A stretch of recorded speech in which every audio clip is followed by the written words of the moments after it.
lalu juga masih mungkin makan keju. Ya. Nah, kenapa orang tersebut masih terkena osteoporosis? Ya, betul. Tadi Freddy Su juga sudah mengatakan bahwa susu, keju, dan apa yang terbentuk makanan-makanan dari susu itu sudah terpenuhi oleh seseorang untuk mempertahankan kondisi dari tulang itu sendiri. Namun dia tetap mengalami osteoporosis. Apa yang terjadi? Memang ada kebutuhan tertentu dengan angka 800 sampai 1000 mili untuk seseorang. Dan seseorang itu juga ada metabolisme atau kita sebut pencernaan yang tidak begitu baik sehingga penyerapannya juga kurang. Jadi sangat terkait dengan keadaan nutrisi yang baik dan penyerapan yang baik dari si penderita itu sendiri. Baik, itu adalah jenis-jenis makanan, dokter. Tapi kalau kita bicara mengenai jenis-jenis pengobatan yang aman, yang nyaman untuk penderita osteoporosis, itu langkah apa dok harus diperhatikan, dok?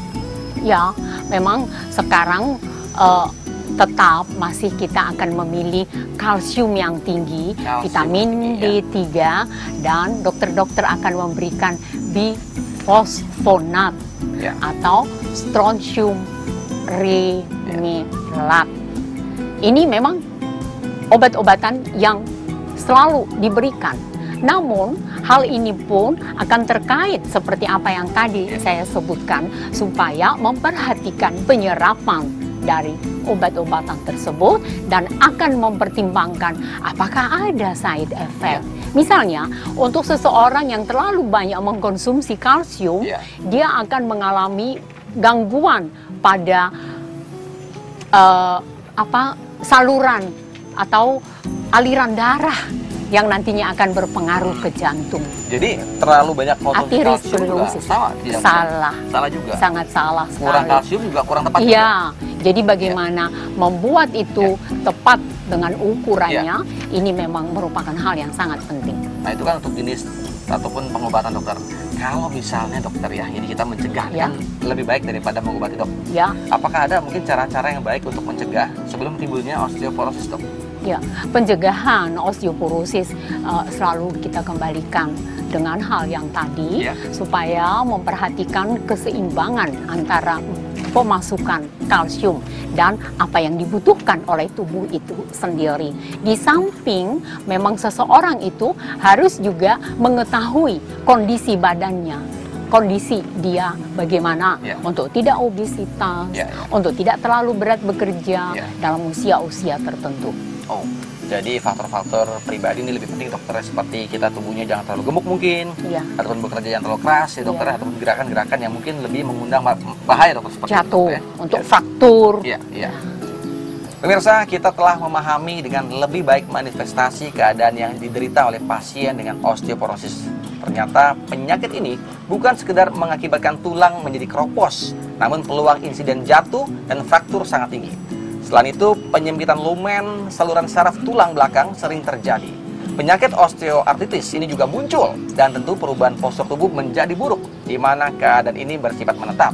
Konsumsi makanan dengan keseimbangan nutrisi dan kalsium yang tinggi sangat penting dalam pencegahan osteoporosis. Walaupun demikian, pemirsa, resiko osteoporosis tetap ada sekalipun seseorang sudah teratur minum susu setiap hari, bahkan rutin melakukan olahraga.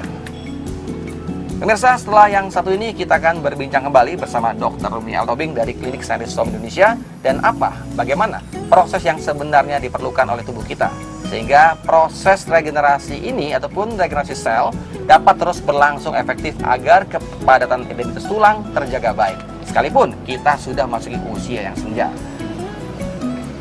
Jadi, pemirsa, pastikan tetap bersama kami. Setelah pesan-pesan berikut kami kembali lagi. Semua struktur tulang awalnya adalah kumpulan jaringan hialin tulang rawan yang lunak, yang dibentuk mulai dari kita masih di dalam kandungan. Nah, sesudah lahir,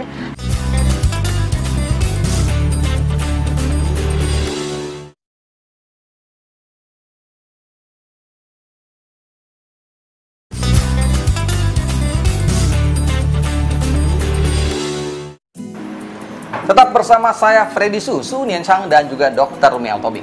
Pemirsa, yang seperti sudah kita bicarakan di awal, bahwa kini kita akan membahas apa dan bagaimana proses yang diperlukan oleh tubuh kita, sehingga proses regenerasi sel tulang dapat terus berlangsung efektif agar kepadatan density dapat dipertahankan dan akhirnya osteoporosis tidak sampai terjadi. Ya, pemirsa, tentunya lebih seru lagi kalau kita simak bincang-bincang bersama Dr. Rumi Altobing. Dok, kalau dilihat ini bagaimana dok proses berlangsungnya pembentukan massa density ataupun kepadatan jaringan tulang itu, dok? Ya. Kepadatan jaringan tulang Ya. yang dibicarakan tadi oleh Freddy Su itu memang sudah dimulai pada waktu kehamilan. Ya. Semua struktur tulang awalnya adalah kumpulan jaringan hialin tulang rawan yang lunak, yang dibentuk mulai dari kita masih di dalam kandungan. Ya. Nah, sesudah lahir, selanjutnya setiap jenis sel tulang di dalam jaringan hialin itu berkembang, melakukan remodeling atau fungsi untuk membentuk dirinya sendiri sesuai dengan kebutuhannya. Ya. Misalnya dia tetap akan menjadi tulang rawan atau akan berubah menjadi tulang yang lebih keras, itu diproses sampai dia berfungsi sebagai apa yang harus dia kerjakan dalam tubuh itu sendiri.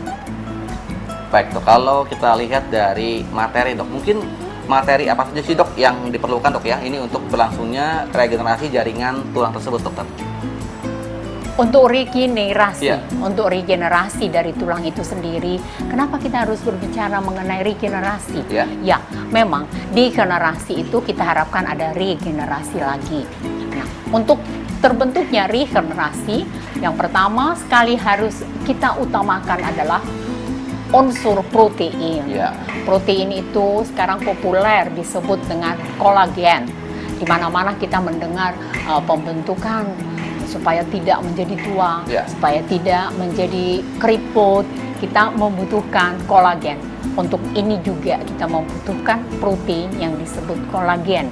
Namun kolagen yang tepat adalah kolagen khusus yang sudah dihidrolisa.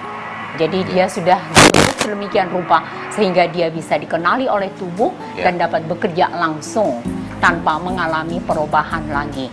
Ditambah dengan satu ketentuan bahwa gelatin yang dirubah dari kolagen ini sudah memiliki elemen-elemen atau vitamin-vitamin kompleks dan semua apa yang dibutuhkan untuk pembentukan tulang. Ya, kalau kita lihat dari sumber jenis makanan dokter ya, ini yang dapat berlangsung oleh tubuh kita nih dokter ya. Jadi agar materi ataupun menjadi materi yang dapat diserap oleh tubuh kita dan juga untuk melangsungkan proses secara sempurna itu apa dok? Ya, itulah yang disebut tadi dengan kolagen. Kolagen ya? Ya, kolagen ini harus dikonsumsi oleh siapapun. Sebenarnya kolagen itu bisa diperoleh dari jenis-jenis makanan, namun itu tidak maksimal.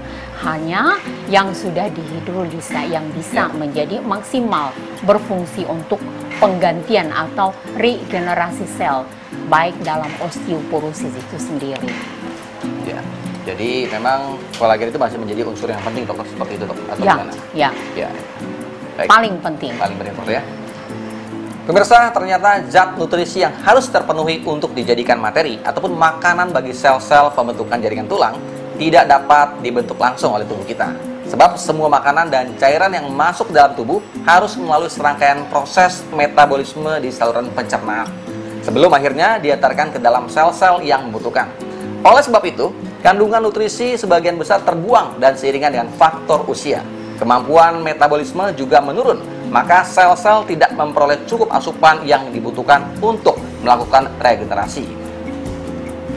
Pemirsa, setelah ini kita akan kedatangan tamu, yaitu Ibu Lili Yaputra, selaku Product Manager dari Klinik Scientist Top Indonesia, dan kita akan lanjutkan perbincangan tentang masalah degenerasi sendi ataupun osteoporosis. Tetap bersama kami di program SCI Talk. Ya, jadi gelatin hidrolisat yang sudah kita proses ya. Jadi dengan proses hidrolisis yaitu suatu proses kita sterilkan material dasarnya, kemudian kita kita pecah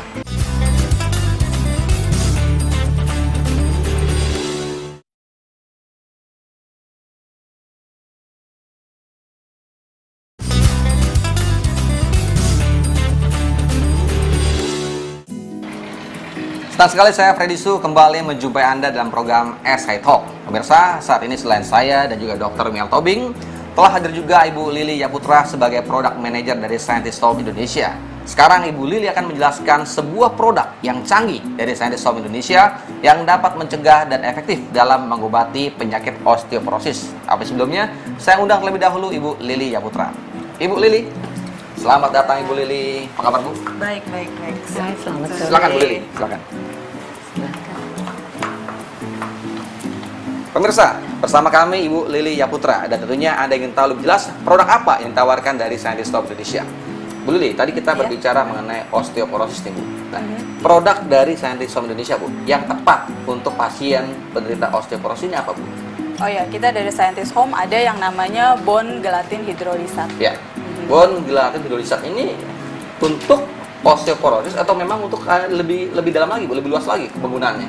Ya, jadi kita ada dua produk ya, gelatin hidrolizat dan bone gelatin hidrolizat. Jadi memang komposisinya adalah gelatin ya. Jadi kalau bone gelatin hidrolizat kita terutama untuk mengatasi osteoporosis. Untuk yang bone gelatin Bu ya? Iya, betul. Kandungannya Bu? Jadi kandungannya gelatin hidrolizat murni, kemudian juga ada tambahan kalsium, magnesium, zinc, ya. Kemudian juga ada vitamin-vitaminnya seperti vitamin D, vitamin A, vitamin C. Jadi untuk melengkapi